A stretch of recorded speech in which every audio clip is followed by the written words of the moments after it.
नमस्कार, आप देख रहे हैं पुलिस महानगर। तो आइए शुरुआत करते हैं आज की कुछ खास खबरों से। महाराष्ट्र के उप मुख्यमंत्री अजीत पवार ने अपने बेटे पार्थ पवार के नाम पर चल रहे पुणे के विवादित 300 करोड़ के भूमि सौदे के मामले पर प्रतिक्रिया दी है। अजीत पवार ने कहा कि उन्होंने पहले ही स्पष्ट किया था कि इस मामले में शाम तक विस्तृत स्पष्टीकरण देंगे। अजीत पवार ने कहा, मेरे 35 साल के राजनीतिक जीवन में मैंने कभी भी नियमों के खिलाफ जाकर कोई काम नहीं किया। आज तक मुझ पर लगाए गए किसी भी आरोप को सिद्ध नहीं किया जा सका है। इसके बावजूद मुझे बार बार निशाना बनाया जाता है। उन्होंने कहा कि अगर उनके करीबी रिश्तेदार या परिवार के सदस्य किसी गलती व्यवहार में शामिल होते तो वह उन्हें हमेशा नियमों के दायरे में रहकर काम करने की सलाह देते हैं।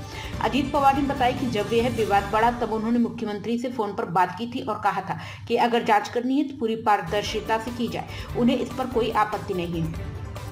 उन्होंने कहा, मैंने खुद मुख्यमंत्री को कहा है कि जांच करें, मेरा पूरा समर्थन रहेगा ताकि जनता के सामने सच्चाई आए। उप मुख्यमंत्री ने यह भी स्पष्ट किया है कि इस लेन देन में 1 रुपया भी नहीं दिया गया। बावजूद इसके विरोधियों ने बड़े बड़े आंकड़े बताकर उन्हें टारगेट करने की कोशिश की है। उन्होंने बताया कि अब इस मामले से जुड़े सभी दस्तावेज रद्द कर दिए गए हैं और राजस्व सचिव अध्यक्षता में जांच समिति गठित की गई है जो 1 महीने में रिपोर्ट देगी।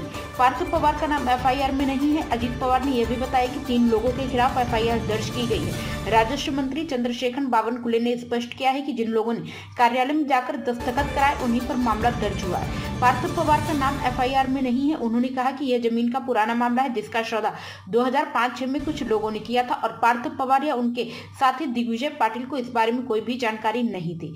अंत में अजीत पवार ने कहा, 1 महीने में सच्चाई सामने आ जाएगी, चाहे कोई भी शामिल हो, रिश्तेदार क्यों न हो। जांच ईमानदारी से होनी चाहिए। अधिकारी किसी से न डरे। बाबा साहेब अम्बेडकर का संविधान हमारे साथ है।